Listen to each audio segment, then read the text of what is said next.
I still remember the exact moment her voice cracked. It wasn't when she confessed. It wasn't even when I asked why. It was when I didn't yell, when I just looked at her and said, "Okay." That silence broke her more than any scream could have. My name's Daniel, and for 12 years I thought I was a lucky man. I had a wife, Rachel, who everyone adored. She was warm, funny, and ambitious. The kind of woman who filled a room just by walking in. We met in college, married young, and built everything together.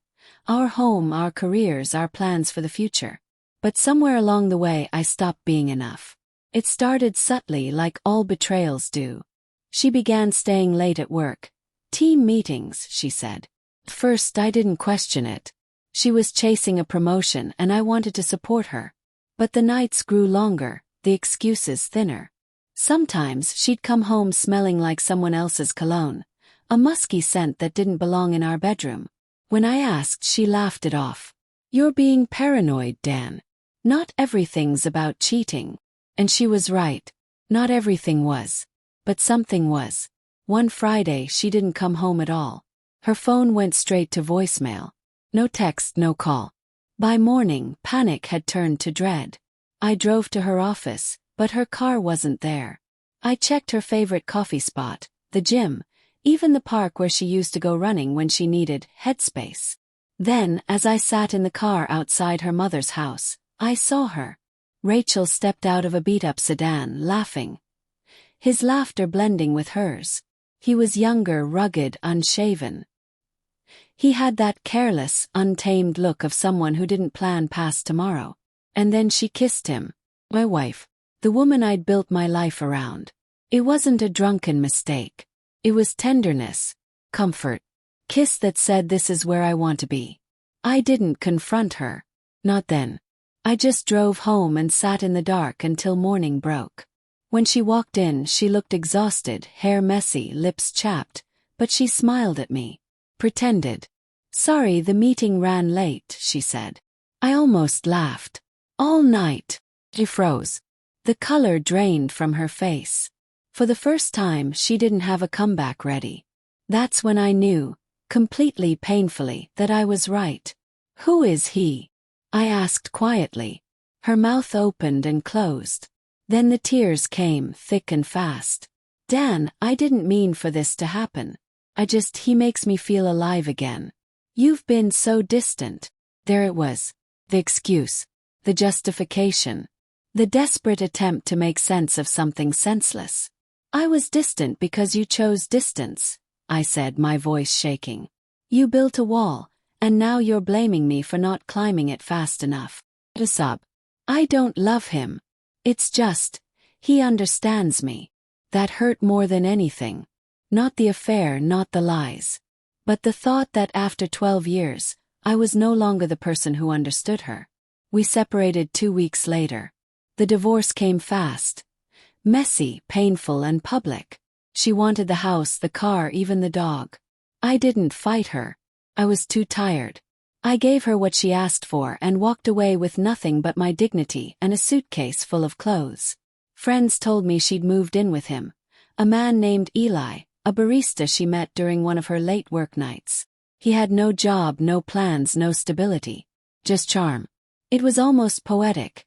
She left security for uncertainty, love for infatuation. Months passed. I rebuilt slowly. Found a smaller apartment, started running again. Reconnected with old friends I'd neglected. Pain has a way of forcing you to rediscover yourself. But every so often I'd hear about her. How she'd quit her job. How Eli couldn't hold one. How she sold our house to pay off debts. Each rumor left a bittersweet taste. I didn't want to gloat. I just wanted peace. Then one night peace came knocking. Literally.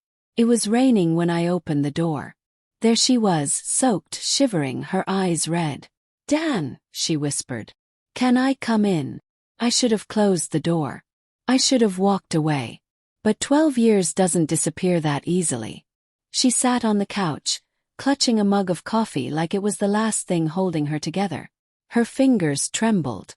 "He left me," she said. "When the money ran out, when I couldn't keep up with the bills.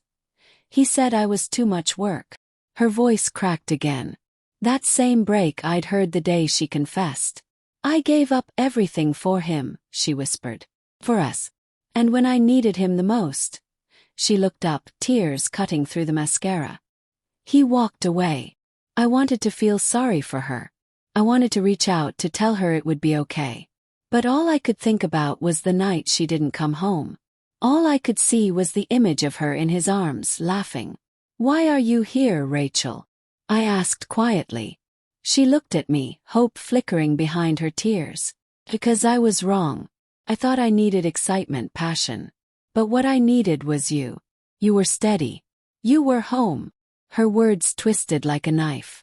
You didn't lose me because of him, I said. You lost me because you chose him. She started sobbing again, reaching for my hand. Dan, please. We can fix this. We were good together. I made a mistake. I pulled my hand back. You didn't make a mistake, Rachel. You made a decision. And now you're living with it. She stared at me, stunned. You've changed. I had to. When she left that night, the rain had stopped. I watched her walk down the street, shoulders hunched, swallowed by the city lights. And for the first time I didn't feel anger. I didn't feel pity. I just felt free. A year later I ran into her again. She was working at a small bookstore downtown. Her hair was shorter, her eyes duller. Life had humbled her. She smiled when she saw me. You look good, she said softly. He nodded. So do you. We stood there, surrounded by shelves and silence. For a moment, I almost believed we could have been friends. Two people who'd survived each other. But then she said, "Do you ever think about us?" I smiled faintly. Sometimes. But not the way you think. She looked confused. I think about how losing you taught me what love isn't, I said. And how it made room for what it could be. I didn't wait for her reply. I just turned and left, the bell over the door ringing softly behind me. As I walked into the cool evening air, I realized something profound. Sometimes heartbreak isn't the end. It's the revelation. Rachel taught me that love built on lies will always collapse. That no matter how much you give, it will never be enough for someone who's still searching for themselves. She lost everything chasing a fantasy. I found myself facing reality. And in that trade I came out richer. Because in the ruins of our marriage, I didn't just lose a wife. Found peace.